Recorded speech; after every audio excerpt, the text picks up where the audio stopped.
Arnold Schwarzenegger served as the governor of California from 2003 to 2011, and he joins me now. Governor Schwarzenegger, welcome back to Meet the Press. Thank you, Chuck. It's wonderful to be back. You know, this has been a year for outsider candidates. It's obviously something you're familiar with. Many people have made some comparisons of your candidacy in 2003 and Donald Trump's today. What similarities do you see, and what are the differences? Well, I think that, I don't really study that much of, what is the difference between Donald Trump and my candidacy. I study much more the field polls and USC Schwarzenegger polls that we have just done about what do the people really think and what is the main interest in the people's minds when we have our election now on June 6th. So I mean, that is really, or June 7th, I should say. This is really my interest, and so this is why we did the polls, and this is why we really came up with these wonderful studies, and they're quite interesting. I think when you look at it, the important thing that comes out of that is that 69% of the people want our politicians to work together, and I think this should be a message to Democrats and Republicans to work together. And this is why people are very upset about Washington today. You know, I want to play something that you said in 2004 about what made you a Republican, and then find out if that still holds today. Here it is. Then I heard Nixon speak. He was talking about free enterprise, getting the government off your back, lowering the taxes and strengthening the military. Listening to Nixon speak sounded more like a breath of fresh air. I said to my friend, I said, what party is he? My friend said, he's a Republican. I said, then I am a Republican.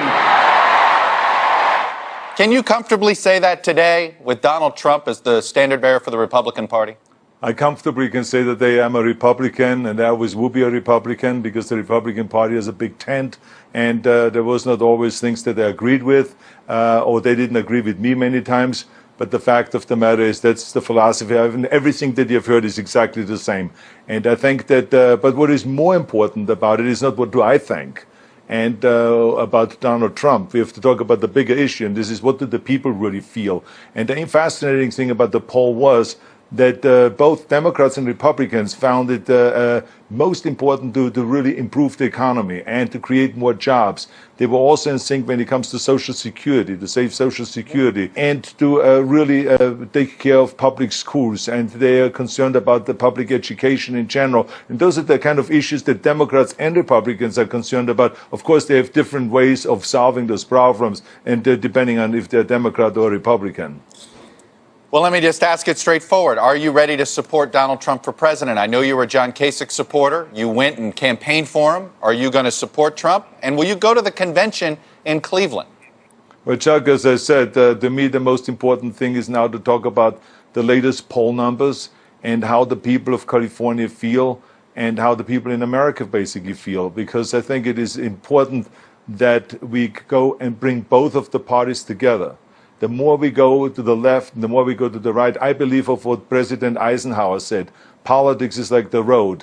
The left and the right represents the gutter, and the middle is drivable. And I think this is exactly where the action is in the middle. I've seen it when I was governor of the state of California. Yeah. I've seen it firsthand that only when we brought Democrats and Republicans together, we could really solve very important issues. I remember that's how we really started rebuilding California and invested $60 billion in infrastructure. That's when we go and created the AB 32, where we made a commitment to reducing our greenhouse gases by 25% by the year 2020, where we upped our renewables. Right. And all this great stuff started happening when both of the parties worked together. Governor, I can't help but notice, though, you're avoiding saying anything about Trump. You're not saying you're for him. You're not saying you're against him. You're trying to stay out of it. I get it. But is that what you're trying to do here? By you not saying anything, you're actually making a statement. No, not really, because I try to stay focused. Remember, there's one thing that I've learned over the years when I promoted bodybuilding and fitness and my movies and politics and issues and so on, is to stay focused. So today I want to talk about our poll numbers and our polls that we have taken, the field polls that the USC Schwarzenegger Institute released this last week. Right. And I want to talk about that because that is really important for the state of California. It's important that the people know how they feel and in which direction to go. And it also will help the candidates to listen to the people carefully and not to deviate from that and to really talk about those very important issues. Since we have the primaries coming up in California, I think the presidential candidates, whoever they are, have to address those issues. And finally, I want to ask you a question about your native country, Austria, because what was fascinating is that you could argue that they had an election which that came down to somebody from the far left, maybe similar to a Bernie Sanders, and someone from the far right, a nativist of sorts. And nobody was happy with their choices. All of a sudden, this country is experiencing an appeal of a socialist and the appeal of a nativist. What lessons do you think Americans should take away from this? I think that it is pretty much in many different countries I've seen that they're looking for an outsider, and people are dissatisfied with the status quo, and people are dissatisfied basically with the action that is being created in those capitals, that politicians are not keeping their promises and politicians don't solve the problems. And this is why you see in our poll numbers that 69% of the people say the politicians have to work together. That is the most important thing, and they have to come to a compromise. And in Washington, not much is getting done. Some of it is getting done, but not much. And I think that to spend billions of dollars on that capital, and it is the worst investment because nothing is getting done. So therefore, the people are looking for something else, and they don't know where to turn to. And so this is what you see in America, and this is what you have seen in Austria, and this is what you see in Germany, and this is what you see in France, and you see this all over the place. All right, I'm going to ask you one last time. Do you plan on publicly saying whether you'll be for Trump? I will make an announcement before the election, you can be sure of that.